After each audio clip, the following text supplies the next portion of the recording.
విద్యార్థులారా, Students, ప్రతి దానికి కూడా ఒక విధమైనటువంటి దీక్షను పట్టాలి. for everything we shall ఇది have నేను to determine. సాధించాలి, This I must achieve. ఇది నేను పొందాలి.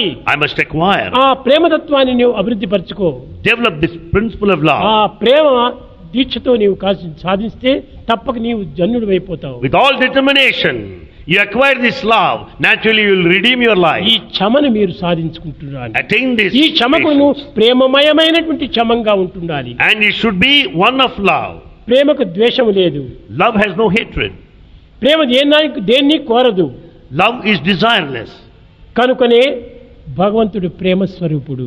So God is the very personification of love. ఆ భగవంతుని యొక్క విశ్వాసాన్ని దృఢంగా నీవు అదే క్షమ.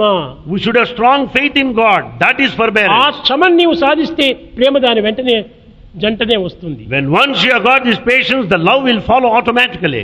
ఈ ప్రేమ క్షమ రెండు కూడా చేరిపోయిందంటే నీ జీవితం ధన్యమైపోతుంది. And the love and patience will help you to work for redemption in your life.